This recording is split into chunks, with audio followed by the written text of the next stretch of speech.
My name is Emma Richardson, and I am 27 years old. What I'm about to share isn't just a tale of betrayal. It's not the kind of story you read about in tabloids or see dramatized in glossy Hollywood films. No, this is a story of humiliation, silent suffering, and a type of revenge that doesn't require raised voices, tantrums, or fists flying in anger. This is a story of revenge delivered with precision, patience and timing so calculated, so meticulous, it cuts deeper than any knife ever could. When most people imagine revenge, they picture explosive confrontations, heated arguments, confrontational stares, doors slamming, tears, or violence. They think of a single climactic moment where justice is served in one swift, dramatic motion. But real revenge that changes the trajectory of someone's life and crushes those who underestimated you, doesn't happen in an instant. It grows quietly, imperceptibly, simmering under the surface, feeding on your frustration, your anger, your silent indignation. It waits, it observes. It bides its time until the exact moment presents itself. And when it strikes, it is devastating in ways no shouting or fist could ever achieve. That's precisely what happened to me. For 4 long, grueling years, I worked at Harrison & Associates, a gallery whose very name carried an air of mystique and exclusivity. To outsiders, it was a temple of fine art. Clients whispered about its private exhibitions. Collectors flaunted their invitations like rare treasures. And ambitious artists dreamt of their work hanging under its polished lights. But to me, Harrison & Associates was less a dream and more a slow, suffocating nightmare. A gilded cage whose bars were made of invisible labor and unacknowledged effort. Victoria Harrison was the face of the gallery. Or at least, that's what she wanted the world to believe. She was the embodiment of perfection. Always impeccably dressed, nails pristine, hair perfectly styled, every movement carefully choreographed. Her smile when it appeared was dazzling, but it never reached her eyes.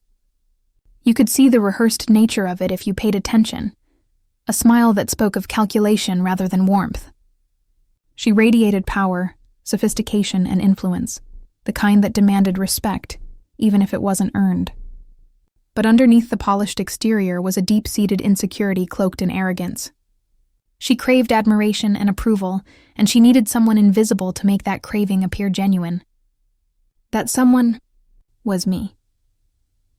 My title was Junior Curator, a phrase that sounded impressive enough to outsiders.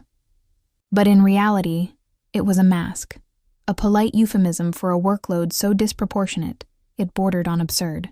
I didn't merely curate exhibitions. I researched emerging artists, negotiated with collectors, managed fragile and irreplaceable shipments, coordinated event logistics, soothed egos, and, when necessary, balanced the gallery's finances because our accountant was too busy or on leave. In essence, I was doing the work of 3, sometimes 4 people, and the only reward was invisibility. I sacrificed weekends, endured late nights, skipped family gatherings, and poured my heart into this gallery, hoping that one day someone would notice. I believed that dedication and diligence spoke louder than words. Surely, I thought, if I just kept working, kept being reliable, kept proving my worth, recognition would follow. That moment, where someone would turn to me and say, "Emma, without you, this place would fall apart," would come eventually, but it never did. Instead, I was given crumbs. Hollow praise, empty words meant to soothe rather than acknowledge. "Emma, you're such a lifesaver," Victoria would say, all honeyed tones and faux gratitude. Yet within minutes, she would step into the limelight, basking in glory that was, in truth, entirely mine. Every article, every sale, every accolade, she absorbed it all while I remained the invisible engine powering the gallery. The breaking point arrived on a night I will never forget, the annual charity gala. It was, without question, the pinnacle event of the gallery's calendar, a night when donors, collectors, celebrities, and influencers mingled, admired, and praised. For 6 months prior, I lived and breathed that gala. I tracked down rare pieces from private collectors, meticulously negotiated contracts, ensured every detail of the exhibit was flawless, and personally oversaw arrangements that ranged from delicate lighting to fragile floral displays. My life for half a year revolved around this event. Every decision, every sacrifice, meticulously crafted to ensure its success. And when the night came, the gallery shone. Like a jewel, it radiated elegance. Crystal chandeliers caught the light in 100 shimmering points, mingling with the soft glow of carefully placed candles. The air was thick with perfume and soft laughter, the murmur of conversations flowing like a current of anticipation and admiration. Victoria stood in the center of it all, smiling, sparkling, as the attendees praised her effortless genius, her flawless execution. Meanwhile, I was in the back office, double-checking last-minute details, my phone in one hand, a clipboard in the other, nerves buzzing from exhaustion and anxiety. That's when I heard it. The voice that would ignite the storm in me. Victoria, speaking into her phone with that practiced, polished laugh, addressed one of the gallery's most influential collectors, Mr. Whitfield, whose approval could elevate careers or destroy them. "Oh yes," she said, her tone smooth, calculated, and sharp. "The gala is entirely my vision. Emma, she's just my assistant. She handles the boring admin stuff, but the real curatorial work, that's all me." I froze. It wasn't simply credit being stolen anymore. It was the active erasure of my contribution. In her presence, I was indispensable. Behind my back, I was a mere glorified secretary, a footnote in the story I had written with my own hands. My hands shook, my chest constricted, and a familiar heat rose to my face. Anger, hurt, disbelief. I wanted to burst through that door, shout, "How dare you!" But I didn't. I stood silently, the weight of every late night, every sacrifice, pressing down on me like a physical force. That moment shattered a part of me. Or perhaps it awakened a dormant part, one I hadn't yet allowed to surface. Because in that instant, I realized something fundamental. Patience was no longer a virtue. Recognition was a fantasy I was no longer willing to chase. This wasn't about proving myself anymore. It was about survival, strategy, and eventually, victory. The following morning, Victoria summoned me to her office, her fake smile in place like a mask she wore for the world. Her desk was littered with congratulatory notes from donors and accolades, and she basked in them, a queen presiding over her court. "Emma, darling," she cooed, "I have wonderful news. We're promoting you." My stomach sank. "You'll now be our senior administrative assistant." I blinked. Senior what? It was a promotion in name only. A shinier label, no additional responsibility, and certainly no increase in respect or pay. Everything about my role remained the same. The title was a delicate placation, a way to give the illusion of advancement without actually changing anything. "And," she added, as if to soften the blow with excitement, "my nephew will be joining us as the new assistant curator. Fresh out of college! Isn't that thrilling? He has such a good eye for art." My jaw tightened. Fresh out of college. Inexperienced. And yet, he would be earning twice my salary.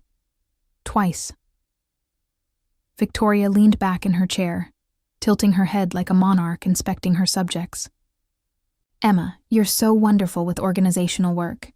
Why don't you focus on what you do best, and let the creative minds handle the curatorial side?"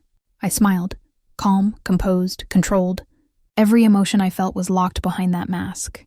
"Of course, Victoria," I said softly. "I completely understand." Inside, though, my mind was a tempest. Every betrayal, every stolen credit, every sleepless night fueled a growing fire. That day, a decision crystallized in my mind. I would play the role she expected. I would be invisible, obedient, and underestimated. But invisibility is a powerful weapon. Victoria would not see me coming. And when the time was right, when my revenge was exacted with the precision it deserved, she would never recover. Because sometimes, the most dangerous people are the ones who appear harmless. The ones who wait. The ones who know exactly how the game is played and are patient enough to wait for the perfect moment. And I had never been more patient in my life. When you've been humiliated, truly humiliated, something inside you shifts. It's not a subtle change. It's like a switch flips. A cold, simmering fire igniting in the part of your mind that has learned the cruelest lessons. For me, that switch flipped the moment I walked out of Victoria's office, the memory of her fake smile still etched into my skin. After that meeting, after that cruel promotion, everything looked different. The gallery, once a sanctuary of art and creativity, now felt tainted. The glossy walls that had reflected my hard work back at me like a mirror of accomplishment now seemed like walls closing in. The polished marble floors gleamed like a stage, but one where I was forced to perform invisibly, and the art that had once inspired me, looked like prisoners in a gilded cage. I walked the halls like a ghost. The staff saw a smiling Emma, polite and obedient, always nodding, always agreeable. They didn't see the storm roiling beneath my calm exterior. Every fiber of my being vibrated with anger, a low hum that pulsed in my chest, in my bones, in my fingertips. And for a long time I tried to push it down. I told myself maybe it wasn't worth the energy. Maybe quitting, finding another gallery, another job in another city, would be the sane, reasonable choice. Escape, survival. But escape wasn't an option, not yet. Not while I still had to witness Victoria strutting through the gallery in her designer clothes, sipping champagne as if it had been won fair and square, laughing at her own brilliance, basking in praise that was mine. Not while her nephew Lucas, fresh out of college, clumsily wandered the hallways, touching works he had no understanding of, being praised, idolized, and rewarded while I remained invisible. Every time I saw them, it was like a knife twisting deeper into my ribs, a constant reminder that the world didn't see me, didn't value me, and didn't care. Nights were the worst. In my tiny apartment, barely big enough to fit my secondhand desk and a bed I'd outgrown years ago, I lay awake staring at the ceiling. I watched shadows stretch across the walls, heard the hum of distant traffic outside my window, and felt my mind replay every humiliation, every stolen credit, every moment Victoria had effortlessly stepped into the light I had worked so hard to build. My thoughts were relentless. I saw myself negotiating contracts for collectors who praised Victoria. I saw myself arranging exhibitions and smoothing over disasters only to watch her walk in at the climax, soaking up accolades. Sleep became elusive. My body demanded rest, but my mind ran on adrenaline and frustration, cycling endlessly through scenarios and what-ifs. I'd clutch a pillow to my chest, whispering over and over like a mantra. She doesn't get to win. She doesn't get to erase me. She doesn't deserve this. Saying it aloud felt like fuel to the fire, but believing it, that was harder. The reality was brutal. Victoria had me cornered. My resume didn't reflect the hours I'd spent painstakingly orchestrating exhibitions, negotiating rare pieces, or salvaging events that could have failed without my intervention. If I left, all I could show the world was assistant on paper. Who would believe me if I claimed I had been the mastermind behind half the gallery's successes? It sounded absurd. The truth was trapped behind the walls Victoria had built around me. And she knew it. Her control manifested in small, cutting ways. In meetings, she dismissed my ideas with a flick of her manicured hand. With clients, she introduced me as Emma. She handles the scheduling, never acknowledging the critical decisions I had made behind the scenes. And when I dared suggest a change or improvement, she laughed lightly, a soft, patronizing chuckle that felt like acid on my skin. Day after day, my fury grew, but my exterior remained perfect. The quiet, obedient Emma, the one who smiled, nodded, and remained in the shadows, was on display for everyone. Inside, however, I was sharpening knives with my mind. I was observing, calculating, and learning. Some days, self-doubt crept in, insidious and poisonous. Maybe I'm not as talented as I think I am. Maybe she's right. Maybe this is all I'm good for. I would stare at job postings, knowing I didn't qualify, my chest tightening as the realization that I had sacrificed years for someone else's gain sank in. My hands would tremble. The thought that I had wasted my best years making someone else look brilliant was almost unbearable. One night, in the quiet of my apartment, I called my mother. I tried to keep my voice steady, but it trembled, betraying the rage and despair I could barely contain. "Mom," I whispered, "what if I'm not enough? What if this is all I'm ever going to be?" She was silent for a long moment, letting my words hang in the air. Then she spoke, softly but firmly. "Emma, don't you dare let someone else's lies define you. I raised a fighter, not a quitter." Her words lit a spark inside me, a reminder that I wasn't imagining things. that I wasn't weak, and that giving up was not an option. They were a lifeline, a rope thrown into the darkness, and I clung to them.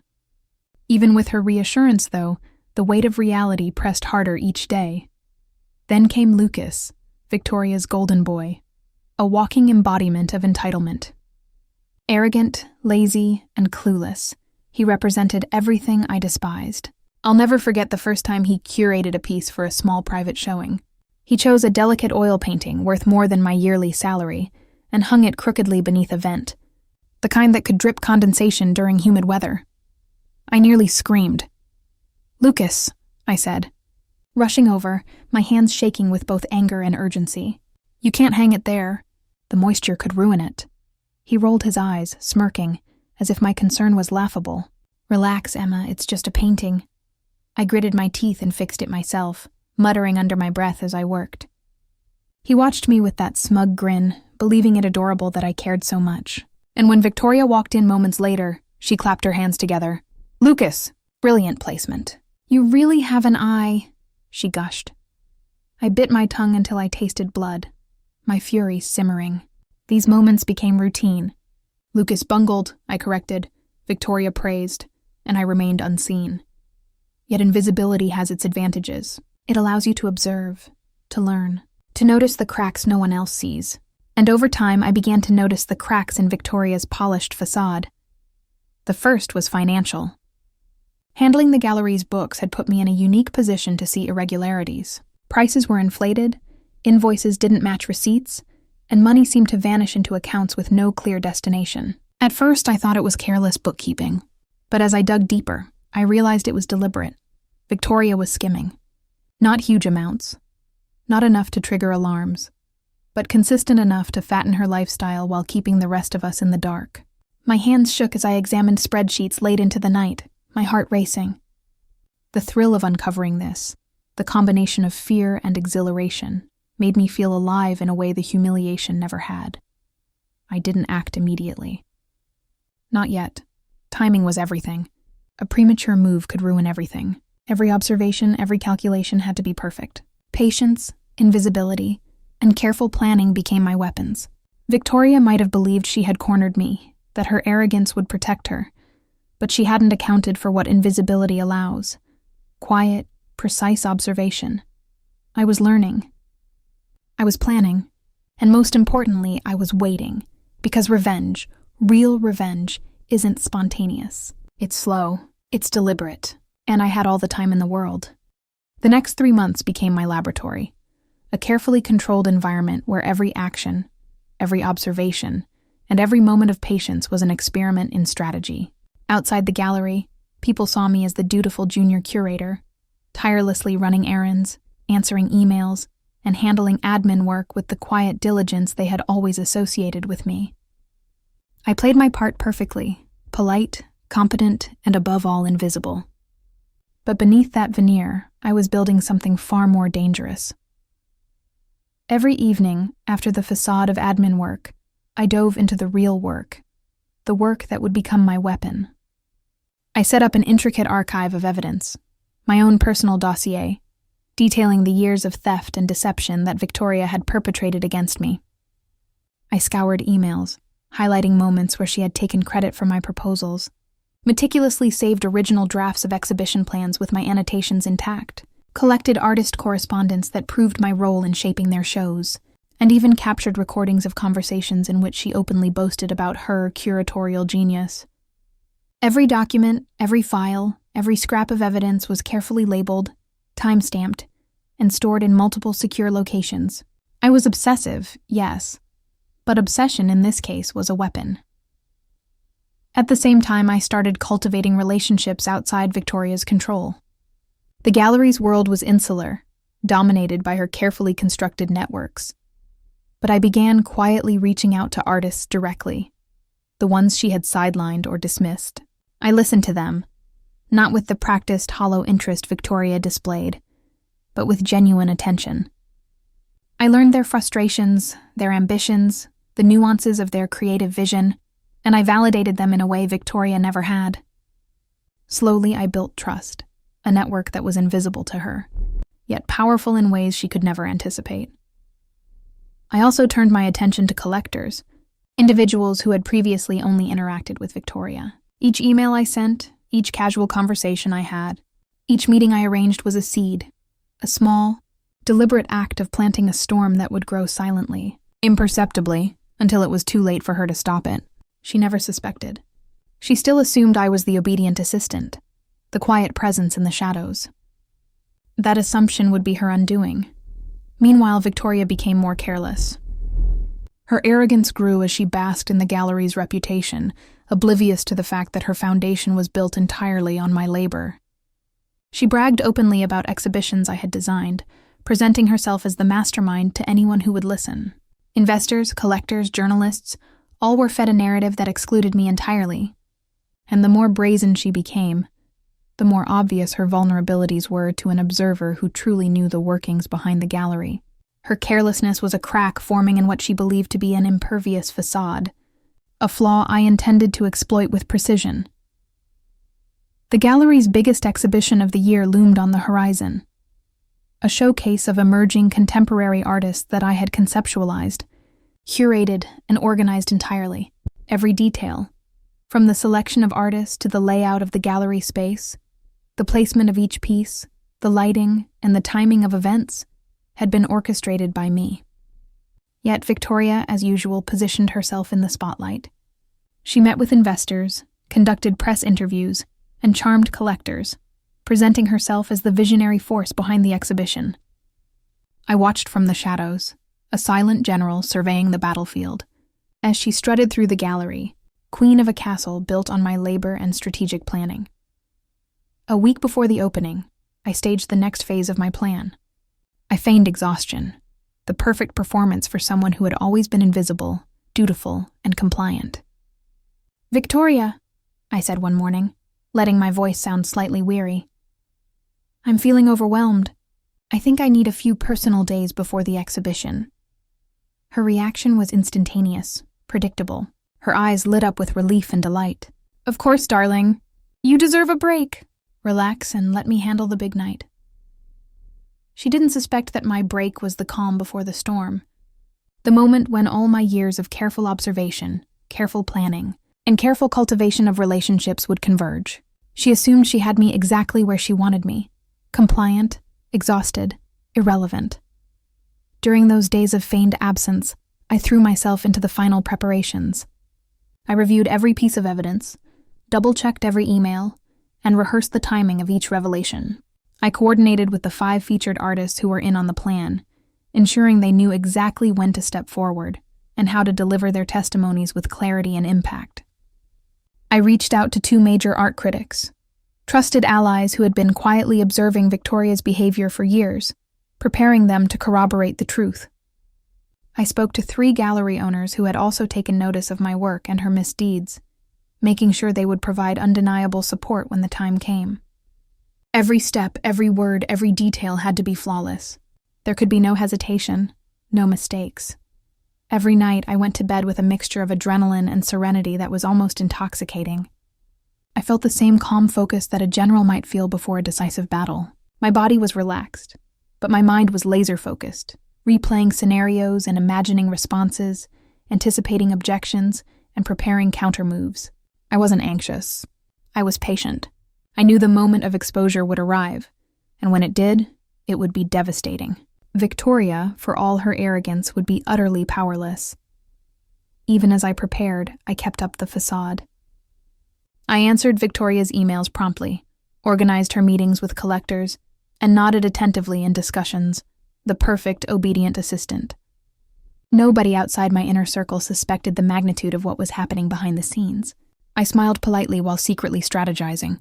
I offered advice that went unnoticed, made adjustments no one would credit me for, and cataloged her every misstep with meticulous care. Invisibility, I realized, was a weapon far more powerful than confrontation.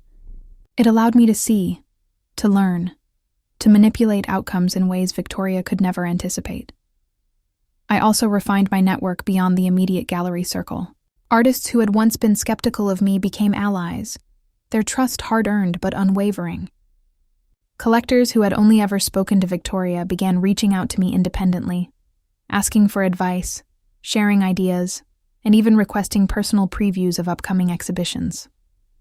These relationships weren't just strategic, they were deeply human. I realized that while Victoria had relied on deception and charm, I had built something far more sustainable: genuine trust and respect.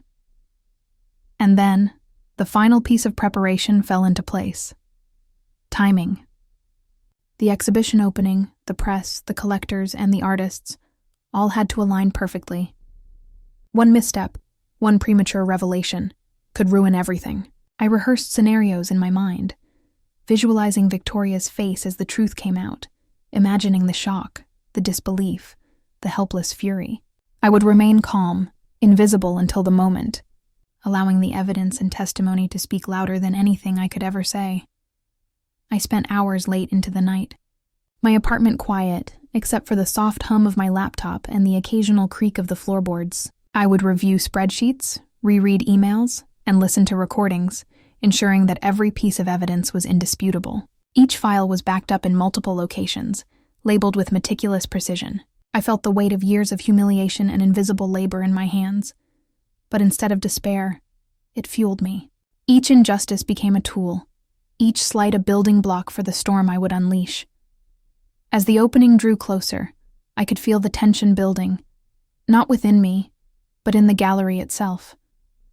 Victoria's careless confidence, her smug assumptions, the way she flaunted her fabricated brilliance, it all made her vulnerable. She didn't suspect that the quiet, obedient Emma she had dismissed and humiliated for years had been quietly orchestrating the undoing of everything she thought she controlled. And when the night came, when every element was in place and the exhibition opened its doors, I knew that the moment would arrive. The years of planning, patience, observation, and strategy would culminate in a single, unassailable truth. Victoria's empire of deception would crumble, and I would finally step out of the shadows. Not with anger, not with shouts, not with dramatic confrontation, but with the unyielding precision of a carefully executed plan. For the first time in years, I felt completely alive. I wasn't just surviving anymore. I was ready to reclaim my story, my work, and my dignity, and I would do it on my terms. Opening night arrived. The gallery was alive in a way that felt electric, the kind of energy that makes your skin tingle and your heartbeat sync with the rhythm of a room filled with anticipation. Crystal chandeliers hung from the ceiling, their light refracting into tiny rainbows that danced across the polished marble floors.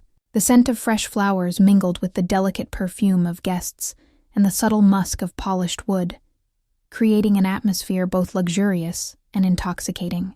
Conversations bubbled around me like a river, voices rising and falling, filled with admiration and excitement for the exhibition that for so long I had built in silence. Victoria floated through the crowd like she owned the world, her high heels clicking with deliberate grace, a smile plastered perfectly across her face. Her eyes scanned the room, absorbing the praise and attention she had so meticulously cultivated, and I could see the smug satisfaction radiating from her in waves. Every movement, every gesture, screamed confidence. Confidence built entirely on lies and appropriation.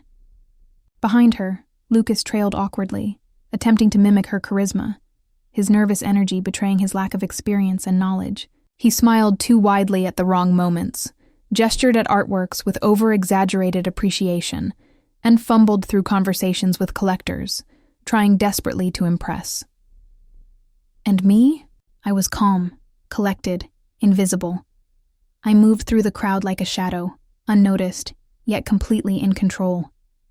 My shoulders were back, my head held high. I walked with purpose, aware of every whisper, every glance, every small interaction around me. I had rehearsed this moment in my mind countless times, yet the anticipation didn't feel heavy. It felt exhilarating. With me were the allies I had cultivated over months of careful planning. The 5 featured artists who trusted me, the 2 influential art critics who had quietly observed Victoria's arrogance, and 3 gallery owners who had long recognized my talent. They were my silent army, ready to bear witness to the truth and validate every injustice Victoria had perpetrated. Their presence, steadfast and unwavering, gave me strength, grounding me in the certainty of what was about to unfold. Victoria ascended to the small stage in the center of the gallery and took the microphone, addressing the room with her usual practiced charm. "This exhibition represents the vision of Harrison and Associates. My vision," she said, casting a condescending glance at me. Her voice carried easily through the room, smooth and confident, and I could feel the heat of her triumph as she basked in the audience's murmurs of approval. I stepped forward, my heels clicking softly against the marble floor, my voice steady and clear. "Excuse me," I said, and immediately every eye in the room turned toward me. The murmuring stilled, replaced by a tense anticipatory silence.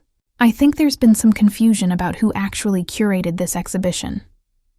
I could see Victoria's face drain of color almost immediately. Her smile faltered, the practiced ease of her persona slipping ever so slightly.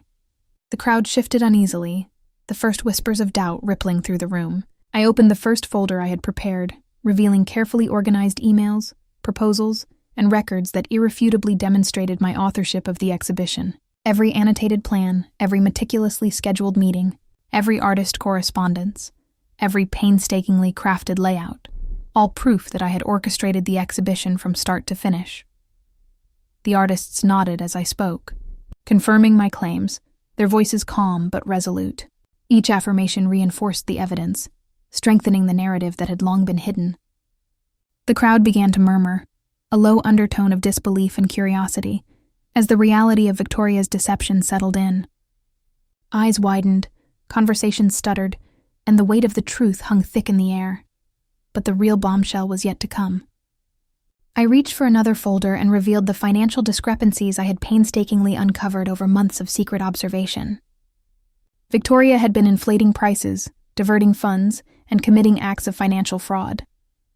The room collectively gasped as the documents were passed around, evidence that was impossible to refute. Victoria's shoulders slumped, her confident posture crumpling under the weight of exposure. The smug queen of the gallery suddenly appeared small, powerless, and vulnerable before an audience that had once hung on her every word. "Victoria," I said, my voice unwavering, calm and deliberate. "You took credit for my vision, but you couldn't steal my relationships, my integrity, or the respect I earned. Everything you claimed as yours was built on the work, trust, and dedication of others. And now, the truth is here for everyone to see." The room fell silent again, this time heavier than before, charged with a tension that was almost tangible. Collectors whispered urgently among themselves. Artists shifted in their seats, nodding with quiet satisfaction. Critics exchanged glances that spoke volumes. Victoria's face was a study in disbelief, a carefully maintained facade, stripped away by the weight of undeniable truth. By the end of the night, the gallery's foundation had crumbled. Collectors withdrew their pieces, unwilling to associate with deception. Artists terminated contracts and demanded the return of their work. Press coverage, once effusive in praise for Victoria and Harrison and Associates, shifted dramatically, documenting scandal, fraud, and betrayal. Harrison and Associates' reputation, carefully curated over decades, was ruined in a single orchestrated revelation. I didn't shout. I didn't gloat. I didn't revel in vengeance in a way that would cheapen the meticulous planning and intelligence it had taken to bring the truth to light. I simply watched as the world I had built in silence struck like thunder, reverberating through every corner of the gallery, every whisper among the crowd, and every headline that would follow. Within a month, I opened my own gallery, Richardson Contemporary downtown, a space that was entirely my own vision.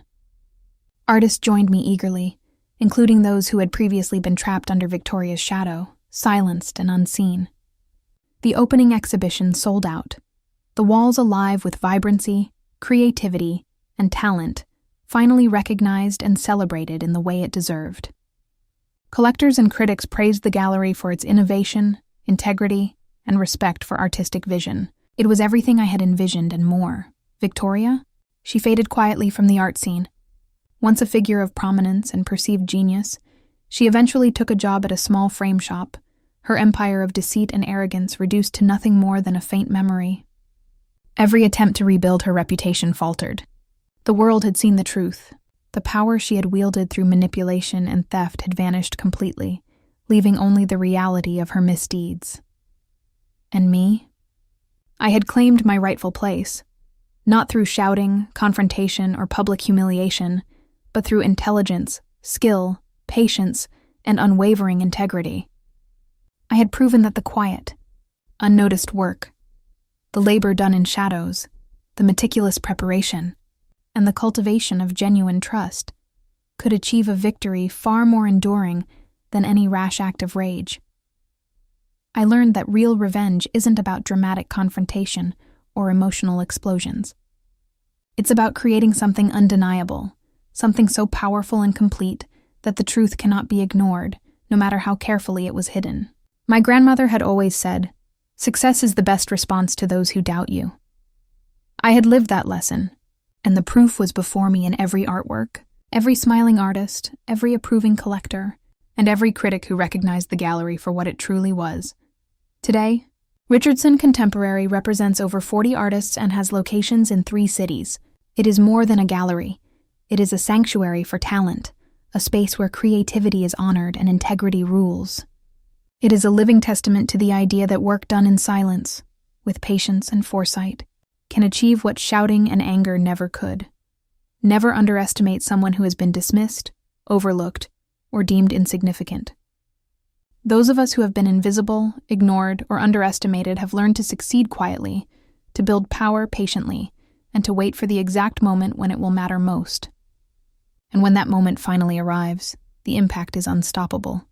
Because sometimes, the quietest voice carries the loudest thunder, and that thunder reshaped my life, my career, and the world I had once been forced to navigate in shadows. I wasn't just vindicated, I was victorious. I wasn't merely recognized, I was respected. And I had done it all without compromising my integrity, without sacrificing my values, and without ever betraying the principles I had worked so hard to uphold. In the end, the lesson was clear. Patience, intelligence, and integrity can be more powerful than fury, confrontation, or cruelty. Those who underestimate the quiet, persistent, and careful observer often fail to see the storm gathering, and when that storm arrives, it is both swift and irrevocable. And that storm, the one I had nurtured, cultivated, and unleashed, was mine. I often think about that night, the cold realization in Victoria's eyes, the hushed gasps of the crowd, the artists standing behind me like witnesses to the truth. It wasn't just revenge, it was justice. And justice tastes far sweeter when it's earned through skill, patience, and integrity rather than rage. I am no longer invisible. I am no longer underestimated, and I never will be again. If you've ever been dismissed, ignored, or underestimated, remember, your quiet persistence can be more powerful than any shout.